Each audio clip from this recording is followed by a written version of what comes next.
আজ 8ই মার্চ রবিবার। দেখে নিন আজকের বাছাই করা 15টি গুরুত্বপূর্ণ খবর। শুরুতেই হেডলাইন্স। গ্যাসের দাম আরও বাড়বে, মুখ্যমন্ত্রীকে নিশানা করে আক্রমণ মিঠুন চক্রবর্তীর। জোটের জন্য মরিয়া হুমায়ুন, আংশিক প্রার্থী ঘোষণা করেও বাড়তি সময় দিলে সিপিএম আইএসএফকে। তোমার নাম প্রতিকুর রহমান, তাহলে তুমি বাংলাদেশী। মমতার মঞ্চে জয় বাংলা স্লোগান। প্রথম বক্তব্যেই মমতার প্রশংসায় প্রতিকুর রহমান। মমতা আমার ছোট বোন, হয়তো রাগ হয়েছে। শিলিগুড়ির অনুষ্ঠানে মুখ্যমন্ত্রী না আসায় বললেন রাষ্ট্রপতি। হঠাৎ অনুব্রতর কণ্ঠে আক্ষেপের সুর। কি হলো অনুব্রত মণ্ডলে? বিভেদের রাজনীতি করছে অভিযোগ তুলে ভোটের আগে তৃণমূলে এলেন বিজেপিকে দ্বিতীয় করা মতিউর। ডেঙ্গির মশা মারতে পারে না, দিল্লি সরকার ফেলবে, মমতাকে আক্রমণ শ্রমিকে। আমার ভুল হয়েছে, ক্ষমা করে দিন ম্যাডাম। কালীঘাটে হোর্ডিং ঘিরে জোর বিতর্ক। রাজ্যসভা নির্বাচনে বিজেপি প্রার্থী রাহুল সিনহার মনোনয়ন নিয়ে আপত্তি, নির্বাচন কমিশনে অভিযোগ দায়ের তৃণমূলের। ভোটের মুখে বিজেপি বিধায়ক নিয়ে ক্ষোভ, নতুন মুখ চেয়ে গাজলে পোস্টার দিলেন দলেরই নেতা কর্মীরা। স্ত্রীকে উদ্ধার করতে বাংলাদেশ থেকে ভারতে এলেন স্বামী, বিচার চেয়ে হাইকোর্টের দ্বারস্থ। বাংলা পলিটিক্সের সমস্ত খবর প্রতিদিন সকালে দেখতে সাবস্ক্রাইব করুন আমাদের বি পলিটিক্স চ্যানেলটি। এবার আসছে বিস্তারিত সংবাদে। তার আগে একটি লাইক করার অনুরোধ রইল। আপনার একটি লাইক আমাদের কাজে করার উৎসাহ আরো বাড়িয়ে দেয়। রাজ্যে আসন্ন বিধানসভা নির্বাচনের আবহে রান্নার গ্যাসের দাম বাড়ালো সেন্ট্রাল গভর্নমেন্ট। এক ধাক্কায় 7 টাকা দাম বাড়ায় চাপে সাধারণ মানুষ। অন্যদিকে এসআইআর ইস্যুতে ধর্মতলায় ধর্নায় বসেছেন মুখ্যমন্ত্রী মমতা ব্যানার্জি। গ্যাসের মূল্যবৃদ্ধি নিয়ে কেন্দ্রকে তীব্র আক্রমণ করেন মুখ্যমন্ত্রী। এর জবাবে পাল্টা কটাক্ষ করেন বিজেপি নেতা মিঠুন চক্রবর্তী। বিজেপির কার্যালয়ে সাংবাদিকদের মুখোমুখি হয়ে তিনি বলেন, গ্যাসের দাম বাড়ার কারণ মুখ্যমন্ত্রী জানেন। তার প্রশ্ন, পশ্চিমবঙ্গে তেল ও গ্যাসের ওপর এত বেশি ট্যাক্স কেন নেওয়া হচ্ছে? তার দাবি, এই কারণেই রাজ্যে পেট্রোল এবং গ্যাসের দাম বেশি এবং ভবিষ্যতে দাম আরও বাড়তে পারে। মুখ্যমন্ত্রীর ধর্নাকে অন স্টেজ ড্রামা বলেও কটাক্ষ করেন মিঠুন। তার প্রশ্ন, মুখ্যমন্ত্রী কার জন্য এই আন্দোলন করছেন? দুর্গাপুরের একটি ঘটনার পর মেয়েদের নিরাপত্তা নিয়ে মুখ্যমন্ত্রী রাত 8টার পর বেশি বাইরে না বের হওয়ার পরামর্শ দিয়েছিলেন। সেই প্রসঙ্গ তুলে মিঠুন বলেন, কেন রাত 8টার পর মেয়েরা বের হবে না? বিজেপি ক্ষমতায় এলে মহিলাদের নিরাপত্তা দেওয়া হবে। ডিএ প্রসঙ্গে মিঠুনের দাবি, একদিকে টাকার অভাবের কথা বলা হচ্ছে, অন্যদিকে বিভিন্ন ক্লাবকে কোটি কোটি টাকা দেওয়া হচ্ছে। তিনি বলেন, আজ থেকে এই খেলা হবে। বিজেপিও সেই লড়াইয়ে নামছে।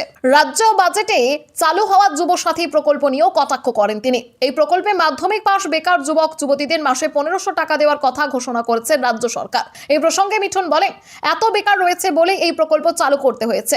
এছাড়া এসআইআর প্রক্রিয়ার বিলম্বিত হওয়ার জন্য মুখ্যমন্ত্রীকেই দায়ী করেছে মিঠুন। তার দাবি, বিষয়টি সুপ্রিম কোর্টে যাওয়ায় এই বিলম্ব হচ্ছে। পাশাপাশি ভিন রাজ্যে পরিযায়ী বাঙালি শ্রমিকদের ওপর হামলার ঘটনাকে বাঙালি সেন্টিমেন্ট তোলার চেষ্টা বলেও মন্তব্য করেন তিনি। তবে রাজনৈতিক মন্তব্যের মাঝে অভিনেত্রী কোয়েল মল্লিককে শুভেচ্ছা জানান মিঠুন চক্রবর্তী।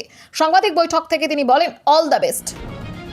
জোটের জন্য মরিয়া হুমায়ুন, আংশিক প্রার্থী ঘোষণা করেও বাড়তি সময় দিলেন সিপিএম আইএসএফকে।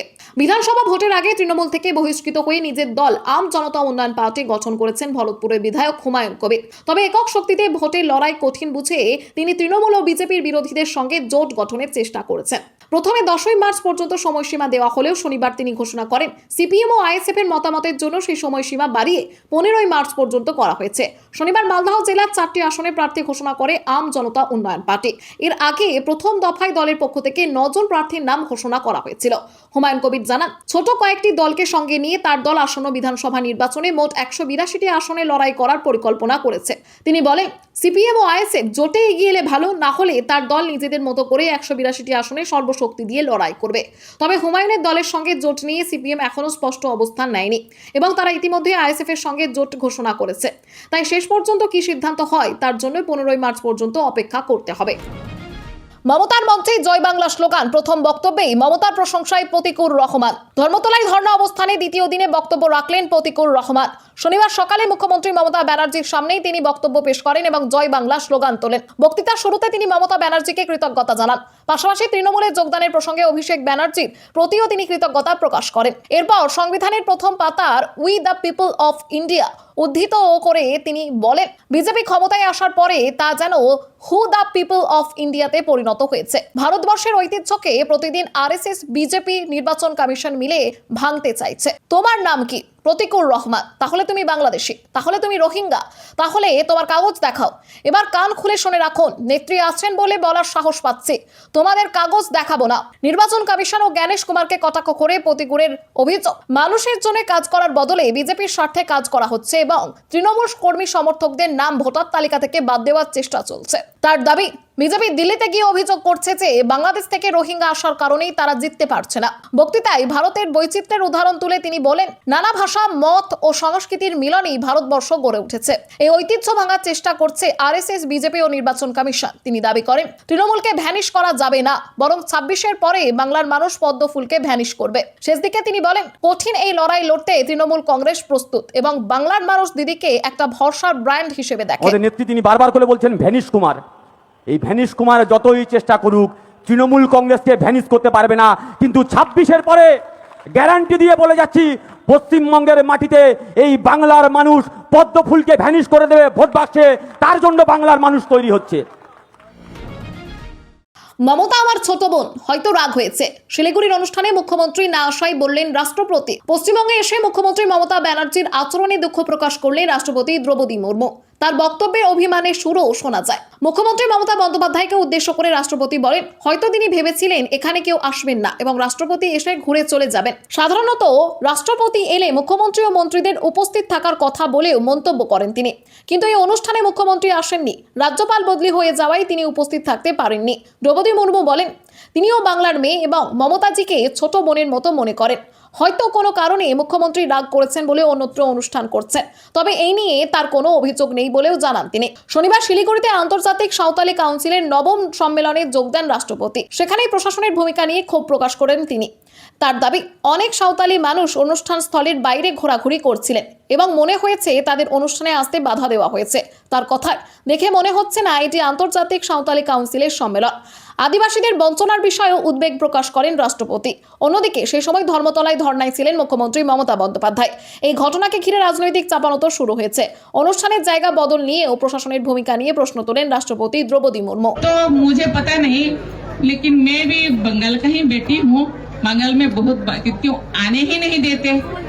ममता दीदी मेरे बहन भी है, छोटे बहन है। पता नहीं मुझे कोई गुस्सा किए होंगे, इसीलिए वहाँ जाके प्रोग्राम करा। कोई बात नहीं, कोई गिला नहीं, कोई शिकवा नहीं, लेकिन वो भी आवाज रहे, आप लोग ठीक रहे। হঠাৎ অনুব্রতের কণ্ঠে আক্ষেপের সুর। কি হলো অনুব্রত মণ্ডলে? বিধানসভা নির্বাচনের আগে বোলপুরে তৃণমূলের এক কর্মী সভায় আক্ষেপের সুর শোনা গেল বীরভূমের তৃণমূল নেতা অনুব্রত মণ্ডলের কণ্ঠে, যাকে একসময় বীরভূমের বাঘ বলে উল্লেখ করেছিলেন রাজ্যের মন্ত্রী ফিরহাদ হাকিম। সভায় বক্তব্য রাখতে গিয়ে অনুব্রত বলেন, মমতা বন্দ্যোপাধ্যায় মানুষের দাবি মতোই কাজ করছেন, তবু কেন মানুষ ভোট দিচ্ছে না তা ভেবে তার খারাপ লাগে। তিনি বলেন, তৃণমূল সরকারই মানুষের পাশে দাঁড়িয়েছে এবং ভবিষ্যতে এনআরসি হলেও তারাও মানুষের পাশে থাকবে। মমতা বন্দ্যোপাধ্যায় 96টি প্রকল্প চালু করেছেন। কন্যাশ্রী, যুবশ্রী, বেকার ভাতা সহ বহু প্রকল্পের কথা উল্লেখ করে তিনি প্রশ্ন তোলেন, তবু ভোটের সময় মানুষ মুখ ফিরিয়ে নেন কেন? বোলপুর শহরে তৃণমূলের তুলনামূলক কম ভোট পাওয়াকেই এই আক্ষেপের কারণ বলে মনে করা হচ্ছে। 2021 সালের বিধানসভা নির্বাচনে এখানে তৃণমূলের চন্দ্রনাথ সিনহা জিতলেও পৌরসভা এলাকায় এগিয়েছিল বিজেপি। 2024 সালের লোকসভা নির্বাচনেও একই চিত্র দেখা যায়। অনুব্রতের বক্তব্যকে কটাক্ষ করে বিজেপি নেতা জগন্নাথ চট্টোপাধ্যায় বলেন, আগে ভোটারদের ভয় দেখানো হয়েছিল বলে মানুষ সুযোগ পেলেই তাদের বিরুদ্ধে ভোট দিচ্ছেন। তার দাবি, এবার শুধু নিজের বুথে নয়, গোটা বীরভূমেই তৃণমূল হারবে। সিপিএমও তৃণমূলকে কটাক্ষ করে বলেছে, মানুষ তৃণমূলের ভাওতা ধরে ফেলেছে বলে এখন তাদের নেতারা কাকুতি মিনতি করছেন, বিভেদের রাজনীতি করছে। অভিযোগ তুলে ভোটের আগে তৃণমূলে এলেন বিজেপিকে দ্বিতীয় করা মতিউর। রাজ্যে বিধানসভা নির্বাচনের আগে বিজেপিতে আবারও ভাঙন দেখা দিল। এবার তৃণমূলে যোগ দিলেন মালদার বিশিষ্ট ব্যবসায়ী ও সমাজসেবী মতিউর রহমান। রাজনৈতিক মহলেও তার যথেষ্ট প্রভাব রয়েছে। 2021 সালের বিধানসভা নির্বাচনে নিজের আসনে বিজেপিকে ভোটের নিরিখে দ্বিতীয় স্থানে তুলে আনতে গুরুত্বপূর্ণ ভূমিকা নিয়েছিলেন তিনি। শনিবার তৃণমূল ভবনে রাজ্যের মন্ত্রী ব্রাত্য বসু এবং সাংসদ নাদিমুল হকের উপস্থিতিতে তৃণমূলের পতাকা তুলে নেন মতিউর রহমান। 2021 সালের বিধানসভা নির্বাচনে মালদহের হরিশ্চন্দ্রপুর আসন থেকে বিজেপির টিকিটে প্রতিদ্বন্দ্বিতা করেছিলেন তিনি। কংগ্রেসের শক্ত ঘাঁটি হওয়া সত্ত্বেও সেখানে বিজেপিকে ভোটের নিরিখে দ্বিতীয় স্থানে নিয়ে যেতে সক্ষম হয়েছিলেন। এদিন তৃণমূলে যোগ দিয়ে বিজেপিকে নিশানা করে মতিউর রহমান। তার অভিযোগ, বিজেপি বিভেদের রাজনীতি করছে, তাই তিনি দল ছাড়তে বাধ্য হয়েছেন। একই সঙ্গে তিনি বলেন, মুখ্যমন্ত্রী মমতা ব্যানার্জি যেভাবে মানুষের জন্য কাজ করছেন, তিনি সেইভাবেই গরিব মানুষদের সেবা করতে চান। সেই কারণেই বিজেপি ছেড়ে তৃণমূলে যোগ দিয়েছেন তিনি। ডেঙ্গির মশা মারতে পারে না, দিল্লির সরকার ফেলবে। মমতাকে আক্রমণ শ্রমিকের। শনিবার ধর্মতলা ধর্ণা মঞ্চে বক্তব্য রাখতে গিয়ে মুখ্যমন্ত্রী সতর্ক বার্তা সুরে বলেন, অতিরিক্ত বাড়াবাড়ি করা হলে দিল্লির সরকারকেও ফেলে দেব। তার এই মন্তব্য ঘিরে রাজ্য রাজনীতিতে তুমুল বিতর্ক তৈরি হয়েছে। মুখ্যমন্ত্রীর বক্তব্যের কড়া সমালোচনা করে বিজেপির রাজ্য সভাপতি শ্রমিক ভট্টাচার্য বলেন, যিনি রাজ্যে ডেঙ্গির মতো সমস্যাও সামলাতে পারেন না, তিনি আবার কেন্দ্রের সরকার ফেলে দেওয়ার কথা বলছেন। তার দাবি, তৃণমূল কংগ্রেস এখন আর মানুষের আস্থা ধরে রাখতে পারছে না। একসময় গণতন্ত্র ও মানুষের নিরাপত্তার প্রতিশ্রুতি দিয়ে ক্ষমতায় এলেও এখন সেই প্রতিশ্রুতি বাস্তবে দেখা যাচ্ছে না। ধর্ণা মঞ্চ থেকে রাজ্যপাল পরিবর্তনের বিষয়টিও তুলে ধরেন মুখ্যমন্ত্রী। তিনি প্রশ্ন তোলেন, নির্বাচনের আগে হঠাৎ করে কেন রাজ্যপাল বদল করা হলো? তার ইঙ্গিত, এর পেছনে রাজনৈতিক উদ্দেশ্য থাকতে পারে। পাশাপাশি কেন্দ্রের বিরুদ্ধে আক্রমণ করে মমতা বলেন, দিল্লিতে যারা ক্ষমতায় রয়েছে তারা অহংকারে ভুগছে এবং অন্যদের মতামতকে গুরুত্ব দিচ্ছে না। আমার ভুল হয়েছে, ক্ষমা করে দিন ম্যাডাম। কালীঘাটে হোর্ডিং ঘিরে জোর বিতর্ক। নির্বাচন কমিশনের ফুল বেঞ্চের সফরের আগে কালীঘাট এলাকায় বিতর্কিত হোর্ডিং লাগানো নিয়ে তীব্র তরজা শুরু হয়েছে। হোর্ডিংগুলিতে কার্টুন আঙ্গিকে দেখানো হয়েছে মুখ্য নির্বাচন কমিশনার জ্ঞানেশ কুমার মাটিতে পড়ে গিয়ে বাঁচানোর চেষ্টা করছেন, আর এক মহিলা মুষ্টিবদ্ধ হাতে যার ওপর লেখা বাঘিনী তাকে চেপে ধরেছে। হাতের পাশে লেখা, আমার ভুল হয়েছে, ক্ষমা করে দিন ম্যাডাম। মহিলার শাড়ির আঁচলে নীল সাদা রং স্পষ্ট। এসআইআর এর চূড়ান্ত তালিকা প্রকাশের পর এই ইস্যুতে তরজা আরো তীব্র হয়েছে। মুখ্যমন্ত্রী মমতা বন্দ্যোপাধ্যায় নিজে ধর্নায় বসেছেন। তৃণমূলের দাবি, এই হাত বাংলার মায়ের বা বাংলার মেয়েদের প্রতিবাদী হাত, যা এসআইআর এর নামে অরাজকতার বিরুদ্ধে। বিজেপি এই হোর্ডিংকে অশালীন ও অমার্জনীয় অপরাধ বলে দাবি করেছে। 50 নম্বর ওয়ার্ডের বিজেপি কাউন্সিলর সজল ঘোষ ক্ষোভ প্রকাশ করে বলেছেন, নির্বাচন কমিশন গণতন্ত্রের গুরুত্বপূর্ণ স্তম্ভ, তাকে অপমান করেছে তৃণমূল এবং ভয় দেখানো হচ্ছে। ওয়াকিবহাল মহলের মতে, নির্বাচনের আগে কমিশনের নজরে আসার জন্য এমন বিতর্কিত হোর্ডিং জনবহুল এলাকায় লাগানো হয়েছে। রাজ্যসভা নির্বাচনে বিজেপি প্রার্থী রাহুল সিনহার মনোনয়ন নিয়ে আপত্তি। নির্বাচন কমিশনে অভিযোগ দায়ের তৃণমূলের। পশ্চিমবঙ্গ থেকে রাজ্যসভা নির্বাচনে বিজেপি প্রার্থী রাহুল সিনহার মনোনয়নপত্রে একাধিক গুরুতর অসঙ্গতির অভিযোগ তুলে নির্বাচন কমিশনের দ্বারস্থ হয়েছে তৃণমূল। এই বিষয়ে রাজ্যের বিদ্যুৎ মন্ত্রী অরূপ বিশ্বাস নির্বাচন কমিশনের কাছে বিস্তারিত অভিযোগপত্র পাঠিয়েছেন। অভিযোগে বলা হয়েছে, গত 5ই মার্চ মনোনয়নপত্রের সঙ্গে বাধ্যতামূলক হলফনামা জমা দেওয়ার সময় একাধিক ত্রুটি ধরা পড়ে এবং রিটার্নিং অফিসার একটি চেক লিস্টও দেন। অভিযোগ অনুযায়ী তখন হলফনামার বেশ কিছু বক্স অসম্পূর্ণ ছিল, কিন্তু পরে মুখ্য নির্বাচন আধিকারিকের ওয়েবসাইটে আপলোড করা নথি দেখা যায় বেশিরভাগ বক্স পূরণ করা হয়েছে বা নট অ্যাপ্লিকেবল লেখা হয়েছে, যা নিয়ে সংশোধিত হলফনামা জমা দেওয়ার সন্দেহ তৈরি হয়েছে। অরূপ বিশ্বাসের দাবি, যাচাইয়ের সময় প্রতিনিধিরা আপত্তি জানাতে চাইলে রিটার্নিং অফিসার তাদের বক্তব্য শোনেননি এবং পরে লিখিত আপত্তি জানাতে বলেন। এছাড়া হলফনামায় আয়কর তথ্য, ফৌজদারি মামলার ঘোষণা, সম্পত্তি বিনিয়োগ ও যানবাহনের বিবরণে অসম্পূর্ণ বা পরস্পর বিরোধী তথ্য রয়েছে বলেও অভিযোগ।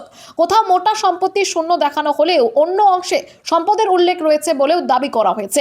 এই পরিস্থিতিতে তৃণমূলের দাবি, পুরো মনোনয়ন যাচাই প্রক্রিয়ায় প্রশ্নের মুখে পড়েছে এবং আইন অনুযায়ী তা বাতিল করা উচিত। বিষয়টি দ্রুত খতিয়ে দেখে প্রয়োজনীয় আইনি পদক্ষেপ নেওয়ার আর্জি জানানো হয়েছে নির্বাচন কমিশনের কাছে। ভোটের মুখে বিজেপির বিধায়ক নিয়ে ক্ষোভ। নতুন মুখ চেয়ে গাজলে পোস্টার দিলেন দলেরই নেতাকর্মীরা। বিধানসভা নির্বাচনকে সামনে রেখে মালদহের গাজলে বিজেপিতে প্রার্থী পদ নিয়ে দ্বন্দ্ব অব্যাহত। বর্তমান বিধায়ক চিন্ময় দেব বর্মনের বিরুদ্ধে নতুন মুখ চেয়ে গাজল ব্লকের একাধিক এলাকায় পোস্টার পড়েছে। পোস্টারে লেখা রয়েছে, সৌজন্যে ভারতীয় জনতা পার্টি গাজল বিধানসভা। এ নিয়ে রাজনৈতিক তরজা তুঙ্গে। এর আগেও চিন্ময় দেব বর্মনের বিরুদ্ধে দলের একাংশের নেতা কর্মীরা সোচ্চার হয়েছিল। মাস দেড়েক আগে এ থেকেই দ্বন্দ্ব চলছে।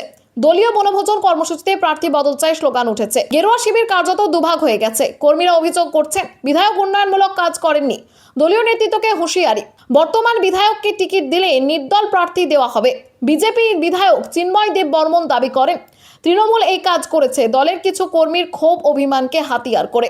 পাল্টা তৃণমূলের জেলা সভাপতি আব্দুর রহিম বক্সি বলে, এটা বিজেপির অন্তর্দ্বন্দ্ব। গাজল পঞ্চায়েত সমিতির সভাপতি মোজাম্মেল হোসেনের মন্তব্য, নির্বাচনে গাজলে বিজেপি দল বলে কিছু থাকবে না, সব মাটিতে মিশে যাবে। 2021-এ চিন্ময় দেব বর্মন মাত্র প্রায় 2000 ভোটে জিতেছিলেন, কিন্তু 5 বছরের কাজে দলের একাংশ অসন্তুষ্ট। বিজেপি নেতা ঠাকুরদাস সরকার সব বলেন, নতুন প্রার্থী চায়, বর্তমান বিধায়ককে চায় না। এই পোস্টার ঘটনা নির্বাচনের আগে বিজেপির অস্বস্তি বাড়িয়েছে। স্ত্রীকে উদ্ধার করতে বাংলাদেশ থেকে ভারতে এলেন স্বামী। বিচার চেয়ে হাইকোর্টের দ্বারস্থ।